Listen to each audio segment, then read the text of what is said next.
네, 저는 예전에 있던 본당이나 저를 아시는 분들한테 한 번씩 연락을 많이 받는데요. 이제 새로운 단체장이 됐거나 임원을 맡으면서 자신이 맡고 있는 단체를 어떻게 하면 활성화할 수 있나요? 라고 물어보는 질문이 많았습니다. 그런 상태에서 저는 이런 얘기를 해요. 답은 없다. 다만 주인 신부님의 역량에 달렸다. 사람이라는 것이 참 재밌는 게 어떠한 기대가 있고 기대가 이루어졌을 때 더 깊이 빠져들게 됩니다. 마찬가지로 성당에서 활동을 할 때 우리 단체가 활성화되지 않는 이유는 무엇일까요? 바르게 얘기하면 우리 단체가 다른 사람들이 보기에 어떤 기대와 희망을 품고 있을까요? 그걸 설명할 수 없다면 아마 단체 활성화는 굉장히 어려울 겁니다. 사람들이 기대한다는 것은 그 단체가 지금까지 걸어왔던 역사, 과거로부터 어떤 매력을 느낀다는 뜻이고, 그 정체성을, 과거로부터 형성된 정체성을 얼마나 꾸준히 가지고 가느냐에 따라서 더 많은 사람들이 관심을 가지고 찾아오게 될 겁니다. 하지만 그 관심을 제대로 보지 못하고, 과거를 보지 못하고 있는 그대로 지금 당장을 필요로 해서 움직이고 적용한다면 사람들은 모여들까요? 아예 안 모이게 될 겁니다. 그래서 저는 사람들이 우리 단체 어떻게 활성화하면 좋아요? 라고 물어보면은 두 가지 대답을 합니다. 첫 번째, 답은 없다. 이유는 그 단체가 지나왔던 역사에 따라서 해결 방법이 다 다르기 때문입니다.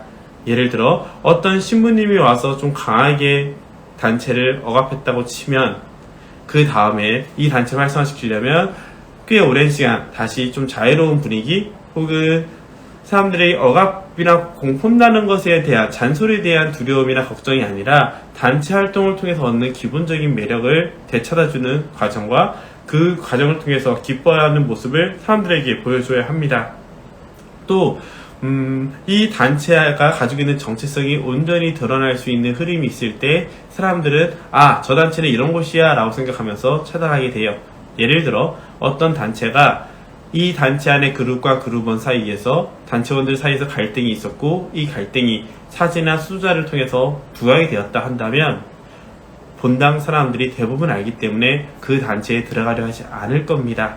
그것을 수습하려면 어떤 특별한 신부님이나 수녀님이 굉장히 잘 돌보면서 중심을 잡고 1년에서 2년 정도 이상의 모습을 보여주고 주변 사람들이 보면서 좀 바뀌었구나 라고 느낄 때까지 움직이게 된다는 것이죠. 이렇게 과거로부터 흘러오는 맥락을 통해서 사람들의 기대감을 채워주고 기대감을 만들어준다면 또 중요한 것은 본당 주인 신부님에 따라서 엄밀히 말하면 결정권자에 따라서 흐름은 바뀌게 됩니다. 만약 그 본당의 결정권자가 능력, 역량이 충분히 된다면 사람들이 가지고 있는 기대에 부응해서 기대만큼의 결실을 맺거나 혹은 그 이상의 결실을 맺는다면 사람들은 더 많은 기대를 가지고 찾아오게 될 거예요. 하지만 신자분들이 굉장히 큰 기대를 가지고 희망을 가지고 찾아왔지만 그 담당하는 사람의 역량이 부족하다면 그 기대가 깨지게 되고 깨진 게 반복이 되다 보면 사람들은 기대를 하지 않게 됩니다. 아마 요즘 많은 본당들에서 느껴지는 부분일 거예요. 신부님들에 대한 기대를 가지지 않는 신자들의 모습, 그냥 미사와 성사를 집전하는 사제로서의 모습을 기대할 뿐이지 자신의 신앙을 키워주고 이끌어주는 사목자로서의 희망이나 기대가 점점 없어지는 것이 느껴지곤 있습니다. 만약 그렇게 된다면 역량이 되는 신부가 오더라도 신자들을 함께하기 어려울 거예요. 왜냐? 기대하지 않았기 때문에 다가가지 않고 관심이 없어지게 됩니다. 원래 저런가 보다 하고 하다가 그 신부가 떠난 다음에서야 그 빈자리를 느끼게 되는 안타까운 일이 벌어지게 되겠죠.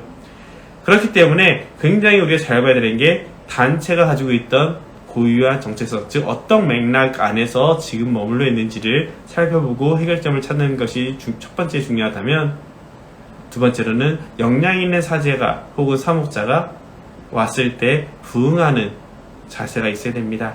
그래서 제가 종종 말씀드리는 신앙생활을 잘하기 위해서는 나에게 도움이 되는 사제 혹은 단순히 인간관계로 가깝고 말이 통하는 사제라는 것이 아니라 나의 신앙을 성장시켜 줄 수 있는 사목자를 식별할 수 있는 그런 기도와 노력이 필요하다는 거예요. 기대와 역량이 만났을 때 그 공동체는 엄청난 결실을 맺게 되고 더 많은 사람들이 찾아오게 되거든요.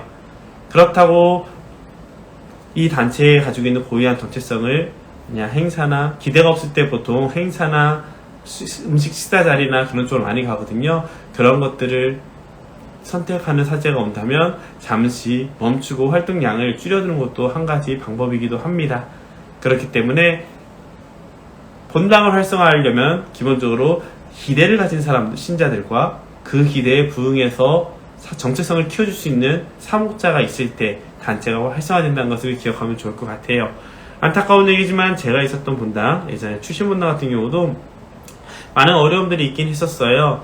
그때 당시의 시대적, 환경적 변화들 이런 것 때문에 많은 사람들이 성당에 대해서 기대를 가지지 않게 되고 자연스럽게 청년이나 주일학교가 점점 줄어들게 되면서 자무에도 많이 힘들어졌었죠.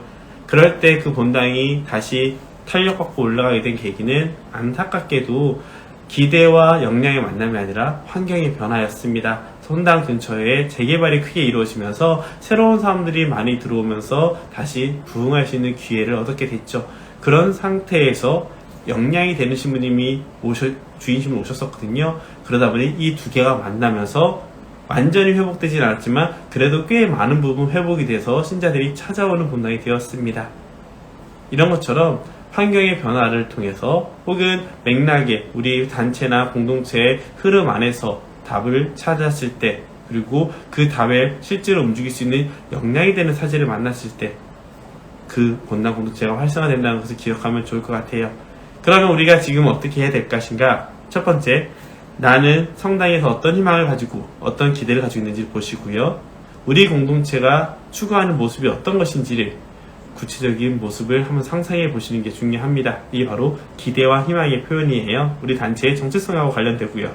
그리고 본당 신부님이나 수녀님이나 사목자가 왔을 때 이것을 이루어줄 수 있는, 혹은 도와줄 수 있고 이끌어줄 수 있는 사목자가 왔을 때 빨리 식별하고 다가가는 노력이 필요할 겁니다. 그렇지 않다면 아무래도 쉽지 않을 거예요.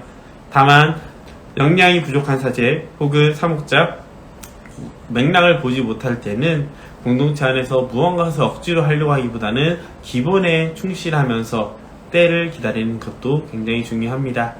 내가 있었을 때 꼭 활성화돼야 된다는 생각을 내려놓으시고요. 우리가 하느님을 향해서 나아가는 노력 중에, 그 여정 중에 자연스럽게 맥락과 역량을 만났을 때 활성화된다는 것을 기억하면서 희망을 품고 꾸준히 나아갔으면 좋겠습니다.